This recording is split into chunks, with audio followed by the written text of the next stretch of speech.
प्यारे दोस्तों नमस्कार, मैं डॉक्टर अंकुर यादव। आज हम बात करेंगे दोस्तों नेक्स्ट एग्ज़ाम को लेके। एक नोटिस आया है जिसमें ये दर्शाया गया है NCISM की तरफ से कि 2027 में नेक्स्ट का एग्ज़ाम होगा। प्यारे दोस्तों, ये जो नेक्स्ट का एग्ज़ाम हो रहा है, एक तरीके से आप देखेंगे तो बहुत अच्छी बात है। हर कोई चाहता है कि क्वालिटी ऑफ एजुकेशन हो, अच्छी बात है। प्राइवेट कॉलेज खुले हैं और पढ़ाई नहीं होता है, बच्चे डॉक्टर बन जा रहे हैं, सीख नहीं पा रहे हैं, बहुत सारी अच्छी बात है। इन सब चीज़ों को ध्यान में रखते हुए तो बहुत अच्छी बात है। लेकिन आप ये बताइए कि अगर आप नेक्स्ट का एग्ज़ाम करवा रहा है NCISM, तो क्या ये जो नीट का एग्ज़ाम हो वो क्यों करवा रहा है? हमारी क्वालिटी तो पहले ही चेक हो रही है ना, तभी तो हम डॉक्टरी की पढ़ाई के लिए एडमिशन ले रहे हैं। और अगर आपको विश्वास नहीं है डॉक्टरी की पढ़ाई पे कि पढ़ाई अच्छी नहीं हो रही, तो आप मान्यता ही क्यों दे रहे हैं? प्राइवेट कॉलेज को इतना मान्यता क्यों दे रहे हैं? और यूपी की खासकर बात करें तो लगभग 70 से 80-90 कॉलेज यूपी में रजिस्टर्ड है, जिसमें हर साल 8 से 9 हज़ार बच्चे बाहर निकलते हैं BMS करके या आयुष के बच्चे। प्यारे दोस्तों, नेक्स्ट का एग्ज़ाम का जो क्राइटेरिया है वो AIPGT बेस्ड है। 480 नंबर के होंगे, 120 क्वेश्चन होगा, निगेटिव मार्किंग होगी, 50% लाना होगा। आप ये बताइए कि इन क्राइटेरिया को फॉलो कितने बच्चे कर पाएंगे? एक बार जो नीट का क्वालिफाई करके आया है, किसी तरह एडमिशन लिया है, कोई बच्चा ऐसा है जो प्राइवेट कॉलेज से पढ़ रहा है, 15 से 20 लाख रुपए घर वाले लगा दिए हैं, और वो फिर नेक्स्ट का एग्ज़ाम नहीं क्वालिफाई कर पाएगा, तो फिर उसका भविष्य तो बर्बाद हो गया ना। वो फिर पैसे से भी गया और उसका 5 साल भी गया। और इस BMS की डिग्री लेके फिर वो करेगा क्या? कहते हैं ये BA और BSc के बराबर है, फिर ये करेगा कहाँ? वो 5 साल तो आयुर्वेद पढ़ा है, वो किसी कंपटीशन को भी बीट नहीं कर सकता है। प्यारे दोस्तों, मेरे चैनल पे आप पहली बार आए हो तो मेरे चैनल को सब्सक्राइब करिएगा और वीडियो को शेयर करिएगा अगर आपको सही लगे तो। प्यारे दोस्तों, ये जो नेक्स्ट का एग्ज़ाम है, अगर आपको ये करना है तो आप नीट का क्वालिफिकेशन का जो मार्क है आयुष के लिए, जो आप डिसाइड कर रहे हैं कि इतने नंबर पे हम आयुष को लेंगे, उसको आप बढ़ा दीजिए। आप क्वालिटी वहीं से डिसाइड कर लीजिए। बच्चे एडमिशन ही नहीं लेंगे तो कम से कम उनका भविष्य बर्बाद होने से बच जाएगा। लेकिन इस प्रकार से नीट का नंबर डाउन करके प्राइवेट कॉलेज को लाभ पहुंचाना, ये जो सरकार की मंशा है, और फिर उसके बाद नेक्स्ट का एग्ज़ाम लागू कर देना, ये बच्चों के भविष्य के साथ खिलवाड़ है। आप अगर समझ रहे होंगे तो आप ही बताइए कि जिस कॉलेज में बच्चे पास नहीं होंगे, आप बाहर से जो बच्चे MBBS करके आ रहे हैं, आप रिजल्ट देखिए, 10 से 15% होता है। बहुत सारे बच्चे परेशान हैं, नहीं क्वालिफाई कर पा रहे हैं, 3 बार 10 बार दे रहे हैं एग्ज़ाम। यहाँ तो 3-4 मौका है बस इसमें। इसके बाद क्या होगा? कहीं ना कहीं ये बहुत गलत है। और अगर सही आपको करना है तो आप नीट की क्वालिफिकेशन को बढ़ाइए, नीट के नंबर को बढ़ा दीजिए, ताकि अच्छे बच्चे एडमिशन लें। अगर आपका कहना है कि क्वालिटी ऑफ एजुकेशन नहीं हो पा रहा है तो अच्छे बच्चे एडमिशन दिलाइए। ये नेक्स्ट का एग्ज़ाम लगाना इस तरह से सही नहीं है। दूसरा बात, मान लीजिए कि जिस कॉलेज में 100 बच्चों की सीट है और हमें जहाँ तक उम्मीद है 50% निगेटिव मार्किंग के साथ लाना इतना आसान नहीं। 100 में अगर 15 से 20 बच्चा लेते आएगा तो बहुत बड़ी बात है। बाकी 80 बच्चों का क्या होगा भविष्य? फिर भी 50% बच्चे तो फंसेंगे ही फंसेंगे, फिर कॉलेज में एडमिशन बंद हो जाएगा। जो प्राइवेट कॉलेज चल रहे हैं, जो डॉक्टर बनने का सपना लोगों को ख़त्म होने लगेगा, कोई एडमिशन ही नहीं कराएगा। जब कॉलेज बंद होने लगेंगे तो जो PG स्टूडेंट्स हैं, जो PG लेक्चरर पढ़ा रहे हैं, उनका भी भविष्य खतरे में आ जाएगा। अभी एक कॉलेज बंद हो जाए तो 70 से 80 की फैकल्टी जो होती है, सब लोग दूसरे कॉलेज में सेट नहीं हो पाएंगे, तो फिर PG की फैकल्टी भी ख़त्म। तो फिर आने वाले समय में ऐसे रहा तो कोई PG करना ही नहीं चाहेगा फिर। और आखिर PG करना क्यों चाहे? दोस्तों, PG का कोई लाभ सरकार PG स्टूडेंट को नहीं देती है।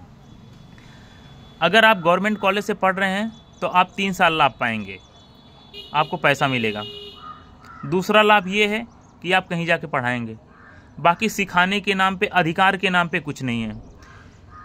जो दवाई आयुर्वेद का प्लेन BMS लिख सकता है, वही दवाई आयुर्वेद में PG करने के बाद, अगर आप काय चिकित्सा से PG कर रहे हैं, तो आप भी वही दवाई लिख सकते हैं। तो फिर आखिर PG करने का क्या मतलब हुआ? आप शल्य में हैं, लोग ज्ञान बहुत देते हैं कि IV लगा सकते हैं, ये कर सकते हैं, वो कर सकते हैं, ऐसा कर सकते हैं, वैसा कर सकते हैं। कोई रूल नहीं है किसी भी जिले पे, किसी भी जिला आयुर्वेद अधिकारी के पास कोई ऐसा रूल नहीं आया है, कोई ऐसा नोटिस नहीं आया है जिसमें ये लिखा हो कि आप IV लगा सकते हैं। कहीं नहीं है ऐसा। और आप आस पड़ोस में देखिए कि IV लगाते हुए पकड़े जाने पर FIR हो जा रहा है। जब आप PG शल्य से करा रहे हैं, आप क्षार सूत्र ही की अथॉरिटी तब भी दे रहे हैं और प्लेन BMS से भी क्षार सूत्र की अथॉरिटी दे रहे हैं, तो फिर आप PG करा क्यों रहे हैं? पूरा यूपी में, मैं यूपी पे से हूँ तो यूपी की बात करता हूँ दोस्तों, यूपी के स्टूडेंट की बात करता हूँ। आज तक जहाँ तक मैंने देखा है, कभी भी स्पेशलाइजेशन की वैकेंसी नहीं आई। आयुर्वेद में AMO की वैकेंसी आती है, AMO CH की वैकेंसी आती है, NRHM के थ्रू आयुष की वैकेंसी आती है, लेकिन कभी ऐसा प्रेफरेंस नहीं आया कि हमको शल्य का विद्यार्थी चाहिए, हमको काय चिकित्सा का विद्यार्थी चाहिए, या कुछ शल्य या PG के लिए कुछ भी स्पेशलाइजेशन या कुछ सीटें, 150 सीटें भी नहीं होती हैं जिसमें अपना भविष्य PG करके अपना भविष्य सिक्योर कर सके। इन केस मान लीजिए कि कोई प्राइवेट से PG कर लिया है, UG किया, 15 लाख लगाया, प्राइवेट से PG कर लिया, 20 लाख रुपए लगाया, और बाहर निकलने के बाद कॉलेज की स्थिति ऐसी है, कॉलेज नहीं मिलेगा तो फिर वो क्या कर सकता है? उस बच्चे का भविष्य तो खतरे में है ना। आप अधिकार दे नहीं रहे हैं। गायनी से PG आप किए हैं, आप नहीं कर सकते हैं, कोई भी सिजेरियन सेक्शन नहीं कर सकते हैं, तो आप PG करवा क्यों रहे हैं? प्राइवेट कॉलेज में पढ़ाने के लिए, गवर्नमेंट कॉलेज में पढ़ाने के लिए? मत करवाइए PG। प्राइवेट कॉलेज को मान्यता क्यों दे रहे हैं? प्यारे दोस्तों, सबसे अच्छी बात यह है कि जो भी मेरा वीडियो देख रहा होगा, जितने जल्दी आप प्रैक्टिस पे फोकस करेंगे, जितना जल्दी आप प्रैक्टिस पे फोकस करेंगे उतना ज़्यादा बेहतर है आपके लिए। और जितने भी लोग हैं, सब हर कोई परेशान है इस सब चीज़ों से। IV अलाउ नहीं है और बहुत सारी चीज़ें हैं। अगर नहीं है तो आप मत करवाइए, आप PG मत करवाइए। आप प्राइवेट कॉलेज को मान्यता ही मत दीजिए, गवर्नमेंट कॉलेज को मान्यता दीजिए। अगर आपको लगता है कि आने वाले समय में गवर्नमेंट प्रोफेसर नहीं मिलेंगे तो आप गवर्नमेंट कॉलेज में सीटें दे दीजिए, गवर्नमेंट कॉलेज से ही कराइए। कम से कम गवर्नमेंट का बच्चा 3 साल पैसा तो पाएगा, वो एक सिक्योर लाइफ जी सकता है। तो प्यारे दोस्तों, ये जो हो रहा है अभी, नेक्स्ट का एग्ज़ाम इसी 2025 में होने वाला था, लेकिन बहुत सारे बच्चों ने धरना दिया। दिल्ली में जाके पूरा देश के बच्चे धरना दिए आयुष के, तब जाके एग्ज़ाम टाले हैं। आखिर ये एग्ज़ाम किस मंशा से लगा रहे हैं? अगर आपको लगता है कि स्टूडेंट अच्छे नहीं हैं तो आप नीट का एग्ज़ाम क्यों करवा रहे हैं? आप डायरेक्ट एडमिशन लीजिए, जब नेक्स्ट ही देना है उसको, तो नीट की तैयारी क्यों करने जाएगा? इन सब चीज़ों को ध्यान में रखते हुए जो भी मेरा वीडियो देख रहा होगा दोस्तों, अगर प्लेन UG है या जो भी PG भी है, और PG कर लीजिए। अगर आप PG कर लीजिए किसी भी डिपार्टमेंट से, और आप सोचिए किसी अस्पताल में जाके हम अच्छी खासी सैलरी पाएंगे, तो कभी नहीं पाएंगे। मेरे एक सीनियर थे, जानने में मुझे सुनने में आया, मल्टी स्पेशलिटी हॉस्पिटल में काम करते थे, वहाँ CMO का छापा पड़ा। वो आयुष के डॉक्टर थे। किसी भी मल्टी स्पेशलिटी हॉस्पिटल में या किसी मॉडर्न हॉस्पिटल में आयुष की कोई डिग्री नहीं लगती है। वो बस काम करवाने के लिए आयुष के डॉक्टरों को रखते हैं, ये कम पैसे में काम करते हैं। और प्यारे दोस्तों, मैं आपको बताऊं, उनके ऊपर FIR कर दिए। CMO और DM की जांच थी और उसमें आयुष डॉक्टर पाया गया, आयुष डॉक्टर के ऊपर FIR हो गया। अब बताइए, आयुष डॉक्टर अपना जीवन यापन करे कि जाके FIR और मुकदमा लड़े? ये पूरा एक ट्रैप है जिसमें आयुष को बर्बाद कर रहे हैं, कोई बढ़ावा नहीं दे रहे हैं। बस देखने पे आपको लगेगा आयुष की वैकेंसी आ रही, आप खुश हो रहे हैं। आयुष के बच्चे कितना निकल रहे हैं ये तो देखिए। हर साल यूपी से लगभग 7 से 8 हज़ार 10 हज़ार बच्चे निकल रहे हैं। पूरा बर्बाद करके रख दिया है दोस्तों।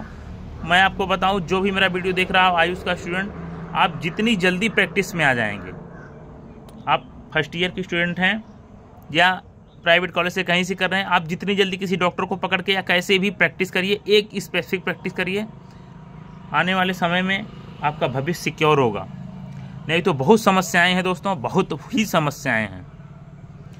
मेरे वीडियो को अगर आपको सही लगे तो मेरे चैनल को सब्सक्राइब करिएगा, वीडियो को शेयर करिएगा दोस्तों। ये एकदम ऑथेंटिक बात जो मैं बात करता हूँ, मेरे पुरानी वीडियो उसमें भी मैं जो भी बात बताता हूँ, जो भी समस्याएं हो रही हैं बच्चों को, उसको लेके बात करता हूँ। मेरे वीडियो को लाइक करिएगा, चैनल को सब्सक्राइब करिएगा, मेरे अगली वीडियो आने का इंतज़ार करिए। धन्यवाद दोस्तों।